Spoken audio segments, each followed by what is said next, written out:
নমস্কাৰ বোলো সকলোকে পুনৰবাৰ টিকে মাইণ্ডৰ অন্য এটা ৰাতিপুৱাৰ ধামাকাদাৰ খবৰলৈ স্বাগতম জনাইছোঁ। অন্য দিনাৰ দৰে আজিও আপোনালোকৰ বাবে দিনটোৰ কেইবাটাও গুৰুত্বপূৰ্ণ খবৰ লৈ আহিছোঁ। ভিডিঅ'টো প্ৰথমৰ পৰা শেষলৈকে চাই থাকিব।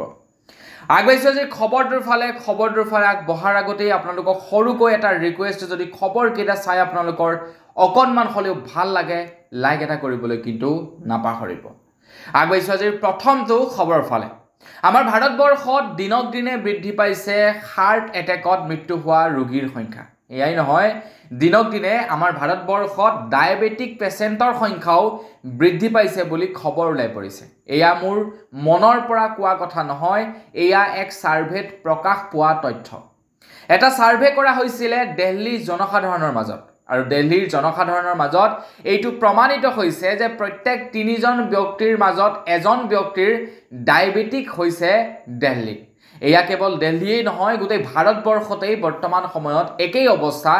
আমি যদি আমাৰ অসমতো এক ছাৰ্ভে কৰোঁ তেনেহ'লে আমিও চাগে অসমতো গম পাম যে প্ৰতি 5জন 10জন ব্যক্তিৰ মূৰত 2-3জন ব্যক্তিৰ ডায়েবেটিছ ওলাব, নতুবা ব্লাড প্ৰেছাৰ ওলাব পাৰে।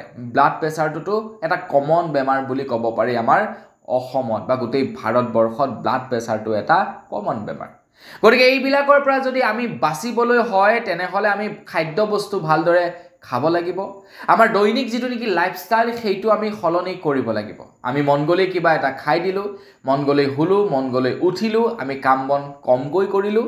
এই বস্তুবিলাক আমি অকণমান পৰিত্ৰাণ কৰিব লাগিব, তেতিয়াহে এই বস্তুবিলাকৰ পৰা আমি অকণমান হাত সাৰিব পাৰিম। আৰু যদিহে আমি এইবিলাক বস্তুক লৈয়ে জীয়াই থাকিব বিচাৰোঁ তেনেহ'লে আপোনালোকে যি মন যায় তাকেই খাব, চেনি অত্যাধিক খাব, অত্যাধিক সাৰ দিয়া বস্তুবিলাক খাব, তেতিয়া দিনক দিনে বেমাৰত পৰিবলৈ আৰম্ভ কৰিব।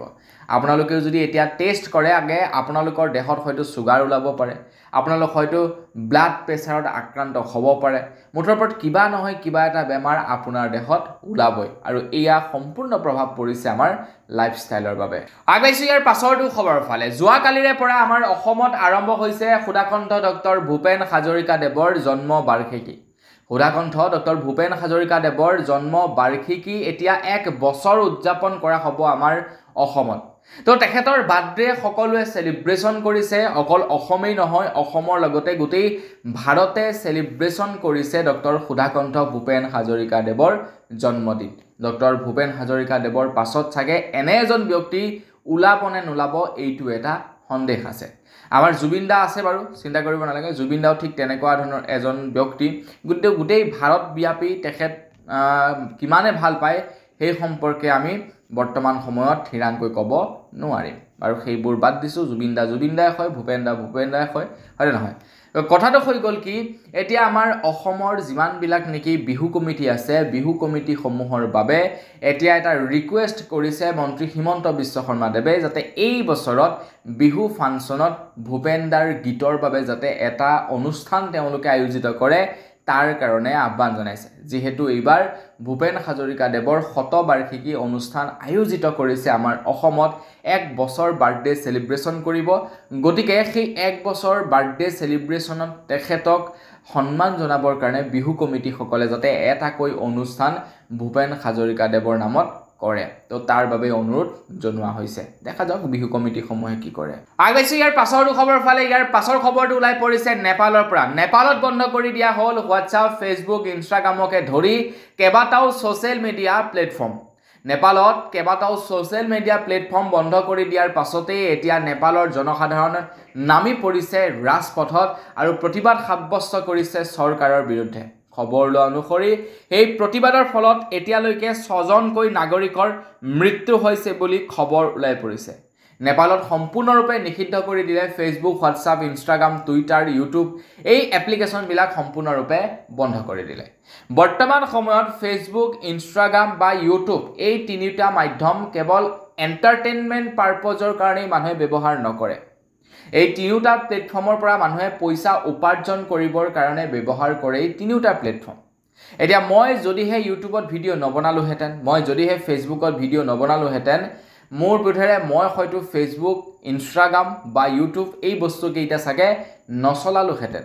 এতিয়া মই এই বস্তুকেইটা ব্যৱহাৰ কৰোঁ কাৰণ তাৰ পৰা মই 2 টকা উপাৰ্জন কৰি আছোঁ ঠিক তেনে যিসকল ব্যক্তিয়ে ব্যৱহাৰ কৰে প্ৰায় সংখ্যক ব্যক্তিয়ে হয়তো কোনোবাই ট্ৰাই কৰিছে বা কোনোবাই হয়তো ট্ৰাই কৰি আছে তাৰ কাৰণে হয়তো ফেচবুক ইনষ্টাগ্ৰাম বা ইউটিউব ব্যৱহাৰ কৰি আছে গতিকে এনেকুৱা ধৰণৰ এটা বিশাল প্লেটফৰ্ম যেতিয়া বন্ধ কৰি দিয়ে তেতিয়া মানে হোৱা দোৱা লাগি যায় গোটেই দেশখনতে তো নেপালৰ অৱস্থা কি হৈছে আমাৰ ভাৰতত যদি বন্ধ কৰি দিয়ে ভাৰততো সেই একেই অৱস্থা হ'ব নেপালত বন্ধ কৰিছে নেপালতো সেই একেই অৱস্থা প্ৰতিবাদ সাব্যস্ত কৰিছে আগবাইছো ইয়াৰ পাছৰ খবৰ ফালে ইয়াৰ পাছৰ খবৰটো ওলাই পৰিছে নন্দিনী কাশ্যপৰ ওপৰত আপোনালোকৰ মনত আছেনে বাৰু নন্দিনী কাশ্যপৰ বিষয়ে এজন যুৱকক খুন্দিয়াই তেখেতে পলায়ন কৰিছিলে হিট এণ্ড ৰানৰ গোচৰত তেখেতক এৰেষ্ট কৰা হৈছিলে নন্দিনী কাশ্যপৰ কথা আপোনালোকৰ মনত আছেনে তো নন্দিনী কাশ্যপে যোৱাকালি জামিন লাভ কৰিলে তেখেতে হিট এণ্ড ৰান গোচৰত এৰেষ্ট হৈছিলে যদিও তেখেতক যোৱাকালি জামিন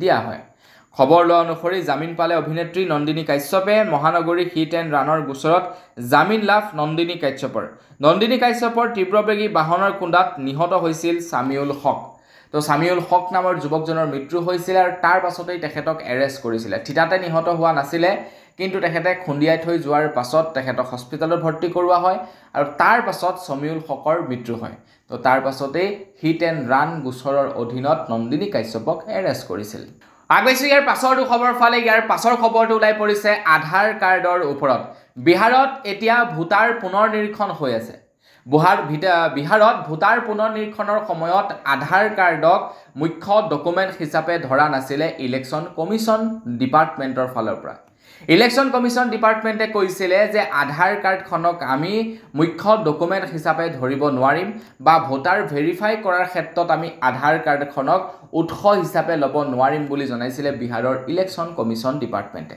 কিন্তু উচ্চতম ন্যায়ালয়ে নিৰ্দেশনা জাৰি কৰি দিছে যে এতিয়া বিহাৰত যি নেকি ভোটাৰ পুনৰ নিৰীক্ষণ হ'ব এই ভোটাৰ পুনৰ নিৰীক্ষণত আধাৰ কাৰ্ডখনকো ল'ব লাগিব বুলি জনাইছে আধাৰ কাৰ্ডখনকো মান্যতা প্ৰদান কৰিব লাগিব আধাৰ কাৰ্ডখনকো যোগ্য ডকুমেণ্ট বুলি বিবেচনা কৰিব লাগিব বুলি জনাইছে উচ্চতম ন্যায়ালয়ে এতিয়াহে যদি আৰু আধাৰ কাৰ্ডখনক মান্যতা প্ৰদান কৰে তো আমাৰ অসমতো হ'ব ভোটাৰ ভেৰিফিকেশ্যন তো আমাৰ অসমতো আধাৰ কাৰ্ড মান্যতাই হ'ব আগবাইছো ইয়াৰ পাছৰ খবৰ ফালে ইয়াৰ পাছৰ খবৰটো ওলাই পৰিছে মৰিগাঁৱৰ পৰা মৰিগাঁৱত এজন ডক্টৰলৈ আহিলে শো কজ নটিচ তেখেতে এজন ডক্টৰে প্ৰায় 10 ঘণ্টাত 21 গৰাকী ৰোগীৰ প্ৰসৱ কৰোৱালে অস্ত্ৰোপচাৰ কৰালে প্ৰায় 21 গৰাকী পশুটিৰ মানে বাচ্চা ডেলিভাৰী দিলে 10 ঘণ্টাত 21 গৰাকীকৈ পশুটিৰ আৰু তাৰ পাছতেই তেখেতৰ এগেইনষ্টত কোনোবাই কমপ্লেইন কৰিলে কমপ্লেইন কৰাৰ পাছত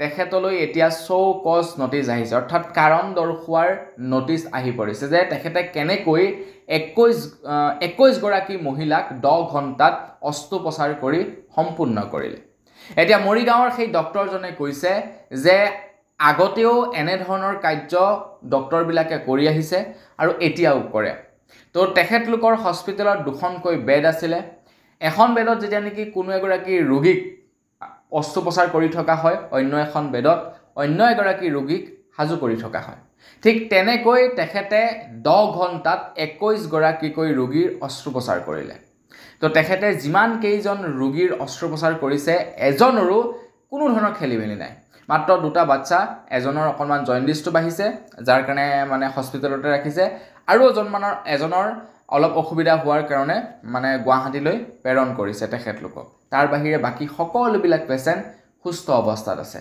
গতিকে এতিয়া মানে বেছিকৈ কাম কৰিলেও এইটোটা বেয়া হৈ পৰে তেখেতলোকলৈ শো কজ নটিচ আহে যে মানে শ্বকড হৈ গৈছে যে 10 ঘণ্টাত 21 গৰাকীকৈ মহিলাৰ অস্ত্ৰোপচাৰ কেনেকৈ সম্ভৱ তো তেখেতলৈ কাৰণ দৰ্শোৱাৰ এইটোটা জাননী আহিছে আগবাইছো ইয়াৰ পাছৰ খবৰ ফালে ইয়াৰ পাছৰ খবৰটো ওলাই পৰিছে অখিল গগৈৰ ওপৰত তো আপোনালোকে বাৰু বিধায়ক অখিল গগৈক ভাল পায় নে নাপায় কমেণ্ট ছেকশ্যনত জনাবচোন আৰু যদি আপোনালোকে বিধায়ক অখিল গগৈক ভাল পায় তেন্তে লাইক এটা কৰিবলৈ কিন্তু নাপাহৰিব শিৱসাগৰ সমষ্টিৰ বিধায়ক আৰু ৰাইজৰ দলৰ সভাপতি অখিল গগৈ ডাঙৰীয়াদেৱে যোৱাকালি আমাৰ অসমৰ 6 জনগোষ্ঠীৰ যিসকল নেকি নেতা আছিলে তেওঁলোকক লৈ এক কটু মন্তব্য কৰিছিলে আমাৰ অসমত বৰ্তমান সময়ত 6 জনগোষ্ঠীৰ জনজাতিকৰণৰ কাৰণে 6 জনগোষ্ঠীৰে নেতাসকলে উঠি পৰি লাগি আছে কিন্তু এতিয়া পৰ্যন্ত 6 জনগোষ্ঠীৰ জনজাতিকৰণ হোৱা নাই এতিয়া অখিল গগৈও আছিলে এসময়ত তেখেতে সংগ্ৰামী নেতা, তেখেতেও এসময়ত সংগ্ৰাম কৰি আহিছিল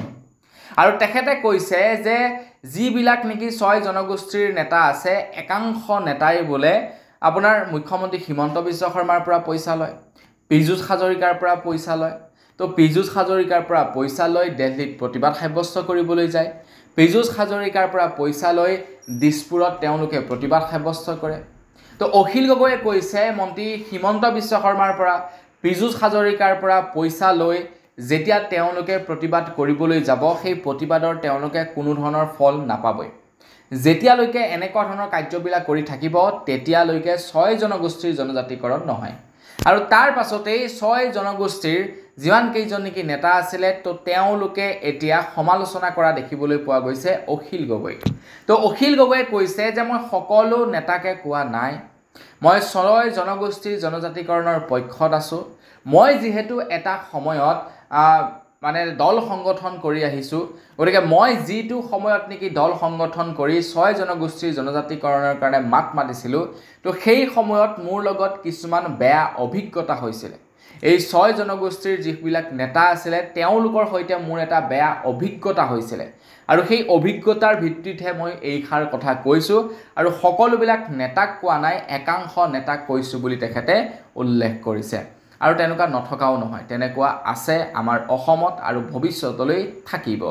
আগবাইছোঁ ইয়াৰ পাছৰটো খবৰ ফালে। ইয়াৰ পাছৰ খবৰটো ওলাই পৰিছে লখিমপুৰ ডিষ্ট্ৰিক্টৰ ফুলবাৰীৰ পৰা। আপুনি যদি এই ভিডিঅ'টো লখিমপুৰ ডিষ্ট্ৰিক্টৰ ফুলবাৰীৰ পৰা চাই আছে তেন্তে লাইক এটা কৰিবলৈ নাপাহৰিব, বা আপুনি যদি লখিমপুৰ ডিষ্ট্ৰিক্টৰ পৰা ভিডিঅ'টো চাই আছে লাইক এটা কৰি থৈ যাব। লখিমপুৰ ডিষ্ট্ৰিক্টৰ ফুলবাৰীত এখন দলং আছে, এখন বৰ আচৰিত দলং আছে। সেই দলংখনেৰে মই কেইবাবাৰো অহা যোৱা কৰিছোঁ বাইক লৈ। আপোনালোকে যেতিয়াই নেকি সেই দলংখনেৰে পাৰ হৈ যাবলৈ ল'ব তেতিয়া আপোনালোকৰ অকণমান ভয় লাগিব সেই দলংখনেৰে পাৰ হৈ যাবৰ কাৰণে, কিয়নো সেই দলংখনত মাত্ৰ 3ডাল চিৰি দি থোৱা আছে লোহাৰৰ আৰু সেই 3ডাল চিৰিৰে আপোনালোকে বাইকখন চলাই যাব লাগিব। কেনেবাকৈ যদি অকণমান ইফাল সিফাল হৈ যায় ডাইৰেক্টলি আপোনালোকে নদীত পৰিব। এতিয়া সেই দলংখনেৰে বহু মানুহ অহা যোৱা কৰে, একাংশ গাঁৱৰ ৰাইজ সেই দলংখনেৰে অহা যোৱা কৰে, সেই দলংখনৰ বাহিৰে বেলেগ এটা অপশ্যন নাই। কিন্তু তাৰ পাছতো সেই দলংখনক চৰকাৰে নিৰ্মাণ কৰি দিয়া নাই এতিয়া পৰ্যন্ত। তাৰ পাছতো নাওবৈচা সমষ্টিৰ বিধায়কে সেই দলংখন নিৰ্মাণ কৰি দিয়া নাই।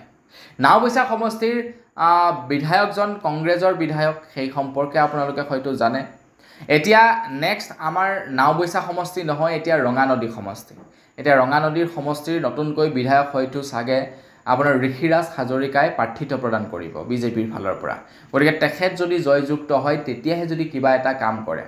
এটা খবৰটো হৈছে এইটো যে সেই দলংখনেৰে ইমানেই মানে অসুবিধা হয় মানুহ অনা নিয়া কৰিবৰ কাৰণে। কেতিয়াবা যদি কোনোবা ৰোগীৰ চিৰিয়াছ হয় তেতিয়া সেই দলংখনেৰে পাৰ কৰিবৰ কাৰণে বহুতেই অসুবিধা হয়। তো যোৱাকালি ঠিক তেনেধৰণে এজন ৰোগীৰ বেমাৰ হৈছিলে আৰু তেখেতক ঠেলাত লৈ পাৰ কৰাব লগা হৈছে সেই দলংখন। তাৰ পাছতো চৰকাৰে সেই দলংখন বনাই দিয়া নাই, তাৰ পাছতো নাওবৈচা সমষ্টিৰ বিধায়কজনে সেই দলংখন বনাই দিয়া নাই। এয়াই হৈছে আমাৰ অসমৰ ফুপুলা স্বৰূপ। কেৱল টাউনবিলাক উন্নত হ'লে নহ'ব, গাঁওবিলাকো উন্নত হ'ব লাগিব, গাঁৱৰ আন্তঃগাঁথনিও উন্নত হ'ব লাগিব। আগবাইছোঁ ইয়াৰ পাছৰটো খবৰ ফালে। ইয়াৰ পাছৰ খবৰটো ওলাই পৰিছে BTRৰ পৰা। আপোনালোকে বাৰু ফচল বীমা যোজনাত আবেদন কৰিলে নে নাই কৰা কমেণ্ট ছেকশ্যনত জনাবচোন। এইবাৰ আমাৰ অসমৰ বহু লোকৰে খেতি লোকচান হৈছে, যাৰ নেকি এতিয়া ভৰপাই দিব আমাৰ অসম চৰকাৰে, মানে ক্ষতিপূৰণ প্ৰদান কৰিব। এটা ক্ষতিপূৰণ তুৰন্তে আপোনালোকে নাপায়, কিছু সময় লাগিব আপোনালোকক ক্ষতিপূৰণ পাবৰ কাৰণে, কিন্তু আপোনালোকে এসময়ত গৈ ক্ষতিপূৰণ পাব আমাৰ অসমৰ খেতিয়কসকলে। কাৰণ আমাৰ অসমৰ খেতি এইবাৰ নষ্ট হৈছে, কিছু জেগাত পোকে নষ্ট কৰিছে, কিছু জেগাত আকৌ পানীয়ে নষ্ট কৰিছে। এতিয়া খবৰ ওলাই পৰিছে BTRৰ পৰা। BTRত এতিয়া ফচল বীমা যোজনাৰ অধীনত প্ৰায় 5,55,354জন কৃষকক পঞ্জীয়ন কৰাইছে। প্ৰায় 3,49,090 হেক্টৰ এলেকা এতিয়া সামৰি লৈছে এই ইঞ্চুৰেঞ্চৰ হিচাপত। কৃষি সিঁচাই যোজনাৰ অধীনত প্ৰায় 1,895 ড্ৰিপ স্থাপন কৰা হৈছে। তাৰ লগতে 2,256টা স্প্ৰিংকলাৰ স্থাপন কৰা হৈছে বুলি জনাইছে। কৃষকৰ পৰা ক্ৰয় কৰা ধনৰ সৰ্বমুঠ হৈছে প্ৰায় 1,18,927 টন। মানে বিটিআৰ কৃষকৰ পৰা সৰ্বমুঠ প্ৰায় 1,18,927 টন ধান ক্ৰয় কৰিছে অসম চৰকাৰে। কাৰণ আজিকালি অসম চৰকাৰে ধান ক্ৰয় কৰে, সেই ধানবিলাকক চাউল বনাই আকৌ আমাৰ অসমৰ জনসাধাৰণকে সেয়া বিতৰণ কৰে। আগবাইছোঁ ইয়াৰ পাছৰটো খবৰৰ ফালে। আহি আছে 26ৰ বিধানসভা নিৰ্বাচন। 26ৰ বিধানসভা নিৰ্বাচন নহাৰ আগতেই এতিয়া পলিটিচিয়ানসকলে ইটোৰ পৰা সিটো দললৈ বাগৰ মাৰিছে। ইটোৰ পৰা সিটো দললৈ গৈছে, সিটোৰ পৰা ইটো দললৈ গৈছে। এইবাৰ খবৰ ওলাইছে বিজেপি পাৰ্টিৰ ওপৰত। খবৰ ওলাইছে কংগ্ৰেছ দলত যোগদান কৰিছে সদ্য বিজেপি ত্যাগী বিনন্দ কুমাৰ শইকীয়া অৰ্থাৎ মানসী ৰংপিং আৰু লগতে অগপৰ সত্যব্ৰত কলিতাই এতিয়া নতুন দিল্লীত মুখ্য কাৰ্যালয়ত গৈ যোগদান কৰিছে বুলি খবৰ ওলাইছে। মানে অসম প্ৰদেশ কংগ্ৰেছত যোগদান কৰিছে বুলি খবৰ ওলাই পৰিছে। কৈছোঁ নহয় আপোনাৰ, এতিয়া আপোনাৰ ইটো দলৰ পৰা সিটো দললৈ বাগৰিব, সিটো দলৰ পৰা সিটো দললৈ বাগৰিব, কাৰণ আহি আছে নিৰ্বাচন। কাৰোবাৰ যদি লাগিছে যে মই এইবাৰ টিকটটো নাপাম, গতিকে মই বেলেগ এটা দলত গুচি যাওঁ, তাত টিকটটো পাই যাম, বাই চান্স মই জিকি যাবও পাৰোঁ, জিকি গ'লে তোৰ মোৰ লাইফ বনি গ'ল। গতিকে সেই মনোবৃত্তিৰে এতিয়া মানে ইটো দলৰ পৰা সিটো দললৈ বাগৰ মাৰিছে। বাকী তেওঁলোকে যে কয় কংগ্ৰেছৰ আদৰ্শ ভাল নালাগিলে সেইকাৰণে বিজেপিত আহিলোঁ, বিজেপিৰ আদৰ্শ ভাল নালাগিলে কংগ্ৰেছত আহিলোঁ, বোলে বিজেপিখিনিয়ে অকল হিন্দুত্ববাদী কৰি থাকে, হিন্দু মুছলিমৰ মাজত কাজিয়া লগাই থাকে, সেইকাৰণে কংগ্ৰেছলৈ আহিলোঁ। আকৌ কোনোবাই আকৌ কংগ্ৰেছৰ পৰা বিজেপিলৈ যাওঁতে ক'ব যে তেওঁলোকে কেৱল মিয়াখিনিৰ কথা ভাবে, সেইকাৰণে আমি আপোনাৰ বিজেপিলৈ আহিছোঁ। এইবিলাক চলি থাকে আৰু পলিটিক্সত। আগবাইছোঁ ইয়াৰ পাছৰটো খবৰৰ ফালে। আজিৰ পৰা কেইবছৰমান পূৰ্বে পাঞ্জাৱ নেশ্যনেল বেংকত এটা ক'বলৈ গ'লে কেলেংকাৰী কৰে, এটা স্কেম কৰে এজন ব্যক্তিয়ে, আৰু সেই স্কেম কিন্তু এটকা দুটকাৰ নহয়। পাঞ্জাৱ নেশ্যনেল বেংকৰ ওপৰত প্ৰায় 13,850 কোটি টকাৰ এটা স্কেম কৰে মেহুল চুকচি নামৰ এজন ভাৰতীয়ই, আৰু তেখেতে এই স্কেমটো কৰি তেখেতে পলাই গুচি যায় বেলজিয়ামলৈ। তেখেত গৈ বেলজিয়ামত থাকে, আৰু তাৰ পাছত এতিয়া বেলজিয়ামলৈ পত্ৰ প্ৰেৰণ কৰিছে তেখেতক এৰেষ্ট কৰিবৰ কাৰণে। কিন্তু সবচে ডাঙৰ কথাটো হৈ গ'ল, তেখেত যিহেতু এজন ধনী ব্যক্তি, তেখেত যিহেতু এজন উদ্যোগপতি, তো তেখেতক আমাৰ ভাৰতৰ জেললৈ আনি বেলেগ কৈদীৰ নিচিনাকৈ নাৰাখে, তেখেতক স্পেচিয়েল ট্ৰিটমেণ্ট প্ৰদান কৰিব, 14টাকৈ তেখেতক স্পেচিয়েল সুবিধা প্ৰদান কৰিব বুলি জনাইছে। মানে আপোনাৰ চোৰকো এতিয়া ভাল ট্ৰিটমেণ্ট দিব, কাৰণ তেখেত ভাৰতীয় নাগৰিক, ভাৰতৰ পৰা পলাই গৈ আছেগৈ, তো তেখেতক এতিয়া স্পেচিয়েল ট্ৰিটমেণ্ট দিব বুলি খবৰ ওলাইছে। আগবাইছোঁ ইয়াৰ পাছৰটো খবৰৰ ফালে। খবৰ ওলাইছে ডক্টৰ সুধাকণ্ঠ ভূপেন হাজৰিকাৰ ওপৰত। সুধাকণ্ঠ ডক্টৰ ভূপেন হাজৰিকা দেৱৰ শতবাৰ্ষিকী অনুষ্ঠানৰ বাবে মই আপোনালোকক পূৰ্বেই কৈছোঁ গোটেই ভাৰতে চেলিব্ৰেশ্যন কৰিছে। এতিয়া খবৰ ওলাইছে এজন তামিলৰ বিখ্যাত সংগীত ডাইৰেক্টৰে এতিয়া যিটো নেকি ভূপেন হাজৰিকা দেৱৰ মানুহে মানুহৰ বাবে শীৰ্ষক যিটো নেকি গীত আছিলে, সেই গীতটি এতিয়া তামিললৈ তেখেতে অনুবাদ কৰিছে, আৰু তাৰ লগতে সিংহল ভাষালৈ তেখেতে তাত মানে কনভাৰ্ট কৰিছে বা অনুবাদ কৰিছে। তো তেখেতে যোৱাকালি সেইটো তেখেতৰ ছ'চিয়েল মিডিয়া হেণ্ডেলত জনাইছে। মানে গোটেই ভাৰতে ডক্টৰ সুধাকণ্ঠ ভূপেন হাজৰিকা দেৱৰ জন্মদিনটোক চেলিব্ৰেশ্যন কৰিছে। অসমেতো চেলিব্ৰেশ্যন কৰিছেই, তাৰ লগতে গোটেই ভাৰতে চেলিব্ৰেশ্যন কৰিছে। আগবাইছোঁ ইয়াৰ পাছৰটো খবৰৰ ফালে। এগৰাকী ব্যক্তিয়ে 10,000 টকাৰ এটা মোবাইল লৈ প্ৰায় 29,000 টকা ভৰিলে।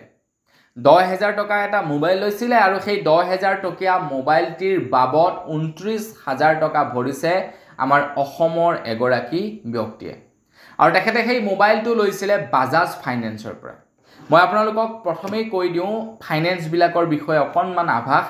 আপোনালোকেও যদি ফাইনেন্সত কিবা এটা লৈ ৰাখিছে, পৰাপক্ষত আপোনালোকে অটো পে' ছিষ্টেম এনেবল নকৰিব, আৰু যদি এনেবল কৰি পেলালে তেন্তে আপোনালোকে পে'মেণ্ট কৰি থাকিব, মানে পে'মেণ্টসমূহ জমা দিব বেংকত, তাৰ পাছত বেংকৰ পৰা কাটিবলৈ দিব, নহ'লে বিপদত পৰিব। কিয় বাৰু জানেনে?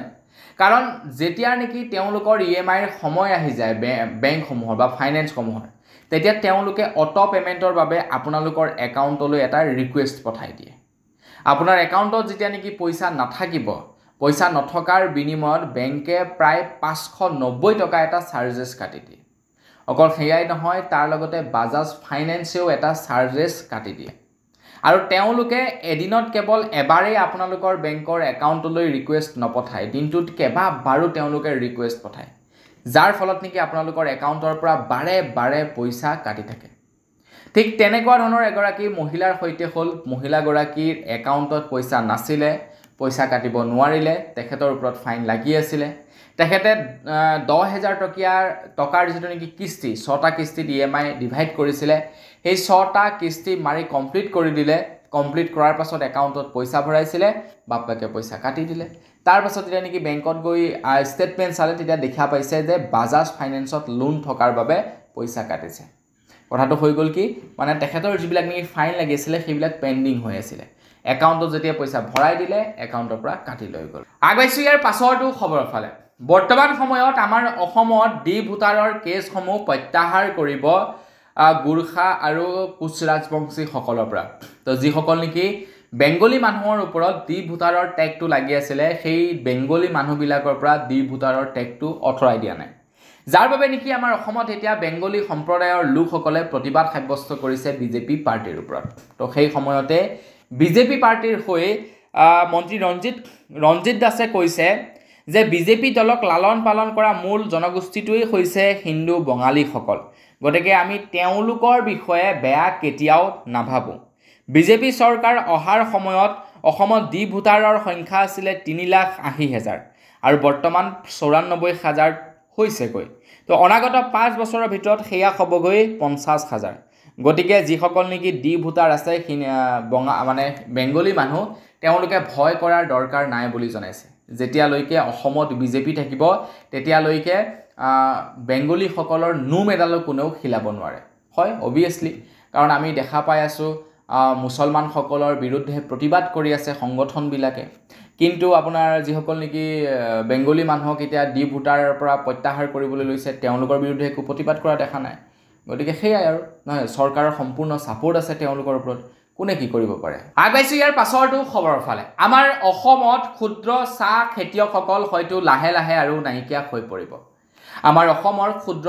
চাহ খেতিয়কসকল এতিয়া ডাঙৰ সমস্যাত পৰিছে ক্ষুদ্ৰ চাহ খেতিয়কসকলে পৰ্যাপ্ত পৰিমাণৰ এতিয়া চাহপাতৰ ওপৰত দাম লাভ কৰা নাই যাৰ বাবে নেকি তেওঁলোকে এতিয়া প্ৰতিবাদ সাব্যস্ত কৰিব লগা হৈছে প্ৰতিবাদত নামিব লগা হৈছে তেওঁলোকে মানে 1 কেজি চাহপাত প্ৰস্তুত কৰিবৰ কাৰণে প্ৰায় 35 টকা খৰচা কৰে কিন্তু তেওঁলোকে 1 কেজি চাহপাত বিক্ৰী কৰি পায় মাত্ৰ 10 পৰা 15 টকা গতিকে কিমান লোকচান হৈ আছে তেওঁলোকৰ আৰু অবিৰতভাৱে কিছু দিনৰে পৰা তেওঁলোকে প্ৰতিবাদ সাব্যস্ত কৰি আহিছে কিন্তু অসম চৰকাৰে এতিয়ালৈকে তেওঁলোকৰ প্ৰতিবাদক ৰেপ কৰা নাই যেতিয়া নেকি তেখেতৰ গাদীৰ ওপৰত মানে প্ৰশ্ন আহি যাব ন তেতিয়া গোটেই ঘটনাটো সোশ্যাল মিডিয়াত আহি যাব তেতিয়া মোৰ বুধৰে তেখেতে অকনমান গা লৰাব আগবাইছে একেবাৰে হেখৰটো খবৰৰ ফালে একেবাৰে হেখৰ খবৰটো ওলাই পৰিছে কৰিমগঞ্জৰ ওপৰত কৰিমগঞ্জৰ নামটো এতিয়া হলনি কৰি শ্ৰীভূমি কৰিলে কৰিমগঞ্জৰ নামটো হলনি কৰি শ্ৰীভূমি কৰাৰ পাছতেই কৰিমগঞ্জৰ একাংশ ছাত্ৰ ছাত্ৰীয়ে এতিয়া প্ৰতিবাদ সাব্যস্ত কৰিছে তেওঁলোকক পুৰণি কৰিমগঞ্জ ঘূৰাই লাগে আৰু যোৱাকালি কেইবাজনো ছাত্ৰ ছাত্ৰীক এৰেষ্ট কৰে সেই প্ৰতিবাদস্থলীৰ পৰা কেইবাজনো লোকক এৰেষ্ট কৰিলে তো এজনটো আৰক্ষী বিষয়াই মানে নাম খুদি এৰেষ্ট কৰিছে মানে হিন্দু নে মুছলিম হেইটো গম পাই জানি ললে যেতিয়া দেখিলে মুছলিম তাৰ পাছত এৰেষ্ট কৰিলে এইবিলাক বেয়া কাম কৰে এইবিলাক কাম কিয় জানো কৰে ডাঙৰ ডাঙৰ মানুহবিলাকে বুজি নেপাও আমাৰ মাইণ্ডতে সেই বস্তুটো নাহে আমাৰ নিচিনা সৰু সৰু মানুহবিলাকৰ মাইণ্ডত তো ডাঙৰ ডাঙৰ শিক্ষিত ধনী মানুহবিলাকৰ মাইণ্ডত কেৱল হিন্দু আৰু মুছলিমৰ এই যিটো কি বীজ এই বীজটো কিয় ইমান মানে বাঢ়িবলৈ ধৰিছে সেইটোহে গম পোৱা নাই বাৰু যি কি নহওক এনেকুৱা ধৰণৰ কৰাটো একেবাৰে বেয়া কথা আপোনালোকে কক কৰিমগঞ্জৰ নামটো শ্ৰীভূমি কৰাৰ কাৰণে আপোনালোকে ভাল পাইছে নে বেয়া পাইছে কমেন্ট সেকশনত জনাব তো বন্ধু বান্ধৱীসকল বস আজি ভিডিও জনাবলগীয়া খবৰ ইমান কেইটা আছিল খবৰ কেইটা জানি কেনে পালে কমেন্ট সেকশনত জনাব যদি ভাল লাগিলে লাইক এটা কৰিব চেনেল যদি সাবস্ক্ৰাইব কৰা নাই সাবস্ক্ৰাইব কৰি ল'ব পুনৰ এটা ভিডিও লগ কৰাৰ খাজলে বিদায় মাগিছো ধন্যবাদ জয় অসম